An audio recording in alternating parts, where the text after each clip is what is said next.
दोस्तों, स्वागत है आपके अपने YouTube channel basic pharmacy lecture में। आज इस वीडियो में हम लेकर आए हैं सभी इमरजेंसी इंजेक्शन के बारे में। ये इमरजेंसी सभी हॉस्पिटल, नर्सिंग होम आदि मेडिकल स्टोर पे यूज़ किए जाते हैं।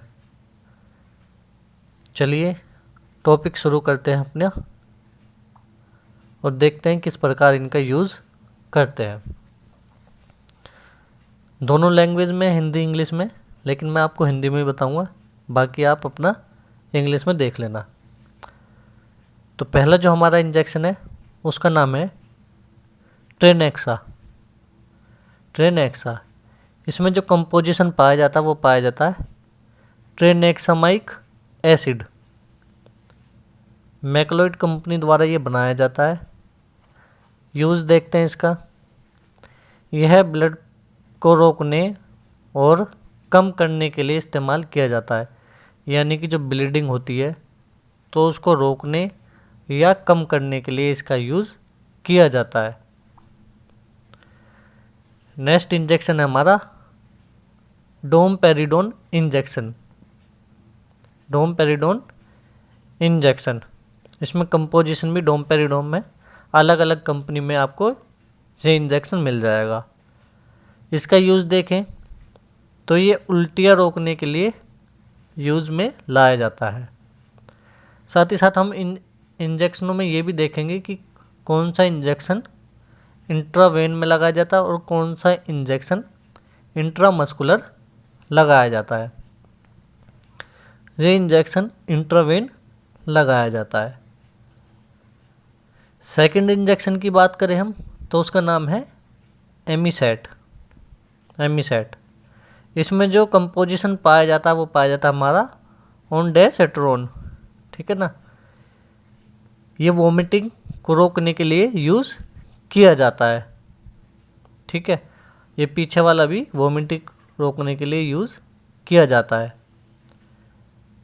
और इसको भी हम इंट्रावेन्स यूज़ करते हैं। ये लिखा हुआ भी है फॉर इंट्रावेनस इंजेक्शन ओनली, ठीक है ना। आईवी का मेन मतलब होता है इंट्रावेनस। नेक्स्ट इंजेक्शन है हमारा मेफ्टल स्पास। इसमें जो कंपोजिशन पाया जाता है वो पाया जाता है डाईसाइक्लोमाइन इंजेक्शन, ठीक है। डाईसाइक्लोमाइन इसमें कंपोजिशन पाया जाता है। इसका यूज़ देखते हैं।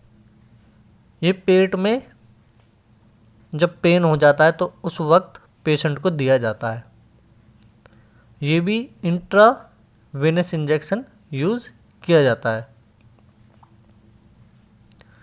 नेक्स्ट इंजेक्शन है हमारा हायोसिन इंजेक्शन। इसमें जो कंपोजिशन पाया जाता है वो पाया जाता है हायोसिन ब्यूटाइल ब्रोमाइड, इसमें कंपोजिशन पाया जाता है। इसका यूज़ पेशेंट को पेट दर्द में किया जाता है। अगर किसी पेशेंट को ज़्यादा तेज पेट में दर्द हो रहा है तो उस केस में इसका यूज़ किया जाता है। ये हमारा आईवी इंट्रावेन्स और इंट्रामस्कुलर आईएम दोनों तरह से यूज़ किया जाता है। नेक्स्ट इंजेक्शन है हमारा ड्रोटीन इंजेक्शन। इसमें जो कंपोजिशन पाया जाता है वो पाया जाता है ड्रोटावेराइन हाइड्रोक्लोराइड, इसमें कंपोजिशन पाया जाता है। ये भी किसी पेशेंट को पेट दर्द हो रहा हो, ठीक है ना, स्टमक पेन हो रहा हो, उस केस में यूज़ किया जाता है और इसका यूज़ भी हम इंट्रावेनस करते हैं। नेक्स्ट इंजेक्शन है हमारा डायनापार। इसमें जो कंपोजिशन पाया जाता है वो पाया जाता है डाइक्लोफिनेक सोडियम, और जिसमें भी फिनेक शब्द हो जाए वो पेन किलर इंजेक्शन होते हैं, ठीक है ना। तो ये पेशेंट को कहीं भी बॉडी पेन हो उस समय पेशेंट को दिया जाता है। नेक्स्ट इंजेक्शन है हमारा डेक्सोना। इसमें जो सोल्ट पाया जाता है वो पाया जाता है डेक्सामेथासोन, इसमें सोल्ट पाया जाता है। यूज़ की बात करें तो ये बॉडी में किसी भी प्रकार की एलर्जी होने पे पेशेंट को दिया जाता है। देते कैसे हैं इसको भाई, इंट्रावेन और इंट्रामस्कुलर दोनों तरीके से हम इसको दे सकते हैं। नेक्स्ट हमारा इंजेक्शन है एविल। एविल, इसमें जो हमारा कंपोजिशन पाया जाता है वो पाया जाता है फिनेरामाइन मिलेट इंजेक्शन, ठीक है ना, फिनेरामाइन मिलेट इसमें कंपोजिशन पाया जाता है। ये भी सभी प्रकार की एलर्जी को दूर करने के लिए यूज़ किया जाता है। साथ ही साथ ये भी इंट्रावीनस और इंट्रामस्कुलर पेशेंट को दिया जाता है। नेक्स्ट इंजेक्शन की बात करेंगे हम, तो है वह बेटनीसोल इंजेक्शन। इसमें जो कंपोजिशन पाया जाता है वो पाया जाता है बीटा मैथासोन। बीटा मैथासोन इसमें कंपोजिशन पाया जाता है। ये भी बॉडी में किसी भी प्रकार की एलर्जी हो उसको दूर करने के लिए पेशेंट को दिया जाता है। इंट्रावेनस और इंट्रामस्कुलर दोनों तरह से पेशेंट को हम लगा सकते हैं। नेक्स्ट इंजेक्शन है हमारा जेंटिसिन। जेंटिसिन हमारा अगला इंजेक्शन है और इसमें जो कंपोजिशन पाया जाता है वो पाया जाता है जेंटामाइसिन। जेंटामाइसिन इसमें कंपोजिशन पाया जाता है। इस इंजेक्शन का यूज़ देखते हैं तो ये सभी प्रकार की बैक्टीरिया एलर्जी, ठीक है ना, ये सभी प्रकार की बैक्टीरिया और एलर्जी को दूर करता है, ठीक है। और इसका ही यूज़ भी हम इंट्रावेनस और इंट्रामस्कुलर दोनों तरह से करते हैं। नेक्स्ट इंजेक्शन है हमारा मिकासीन। नेक्स्ट इंजेक्शन है मिकासीन। इसमें जो सॉल्ट पाया जाता है वो पाया जाता है अमीकासीन। ये भी सभी प्रकार के बैक्टीरिया व एलर्जी को दूर करने के लिए पेशेंट को दिया जाता है। साथ ही साथ इसका हम इंट्रावेन्स और इंट्रामस्कुलर दोनों तरीके से पेशेंट को दे सकते हैं। नेक्स्ट इंजेक्शन है हमारा मोनोसेफ।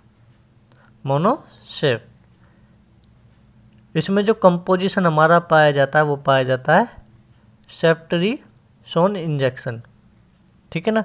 इसमें सेफ्ट्रिसोन कंपोजिशन पाया जाता है। ये भी बॉडी में बैक्टीरिया व एलर्जी को दूर करने के लिए दिया जाता है। इसको भी हम पेशेंट को इंट्रावास्कुलर, इंट्रावेन्स और इंट्रामस्कुलर दे सकते हैं। नेक्स्ट हमारा जो इंजेक्शन है उसका नाम है रेंटेक। रेंटेक, इसमें जो कंपोजिशन पाया जाता है वो रेनिटिडीन हाइड्रोक्लोराइड पाया जाता है।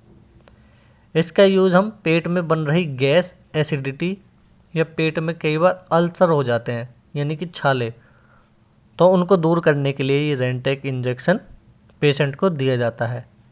इसको भी हम इंट्रावेन्स और इंट्रामस्कुलर दोनों तरीके से पेशेंट को दे सकते हैं। चलिए देखते हैं अपना नेक्स्ट इंजेक्शन। अब नेक्स्ट जो है हमारा वो है पेंटोप। इसमें जो कंपोजिशन पाया जाता है वो पाया जाता है पेंटोप्राजोल कंपोजिशन। ये भी पेट में बन रही गैस, एसिडिटी, अल्सर आदि को दूर करने के लिए पेशेंट को दिया जाता है। साथ ही साथ इसका यूज़ देखें हम कैसे इसको पेशेंट को देते हैं, तो इसको हम इंट्रावेन्स ही पेशेंट को देंगे। इस पे लिखा हुआ भी है आईवी यूज़ ओनली, ठीक है ना, यानी कि इंट्रावेन्स पेशेंट को हम देंगे। नेक्स्ट इंजेक्शन है हमारा KCl क्योर। KCl क्योर, इसमें जो कंपोजिशन पाया जाता है वो पाया जाता है पोटेशियम क्लोराइड, ठीक है। ये पेशेंट को पोटेशियम बढ़ाने के लिए दिया जाता है, ठीक है ना, यानी कि किसी पेशेंट का हमारा पोटेशियम लेवल नॉर्मल से कम हो जाए तो उस केस में ये पेशेंट को दिया जाता है ताकि पेशेंट का पोटेशियम लेवल बढ़ सके, ठीक है। इसको भी हम पेशेंट को आईवी इंट्रावेन्स देंगे। नेक्स्ट इंजेक्शन है हमारा थेमिस कैल्शियम। थेमिस कैल्शियम, इसमें जो कंपोजिशन पाया जाता है वो पाया जाता है कैल्शियम ग्लूकोनेट, ठीक है। नाम से ही पता चल रहा है यह पेशेंट को कैल्शियम लेवल बढ़ाने के लिए दिया जाता है, ठीक है ना। अब जिन पेशेंटों में कैल्शियम की लेवल कम हो जाती है तो उन पेशेंट को ये इंजेक्शन दिया जाता ताकि उनका कैल्शियम लेवल नॉर्मल या बढ़ सके। ठीक है, ये भी पेशेंट को हम आईवी और आईएम यानी कि इंट्रावेंस और इंट्रामस्कुलर दोनों तरीके से दे सकते हैं।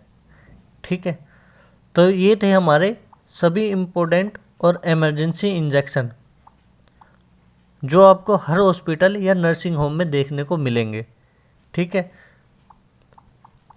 और मैं पहले भी कहता हूँ, बिना डॉक्टर की एडवाइस के आप कोई भी ये इंजेक्शन मेडिसिन ना लें।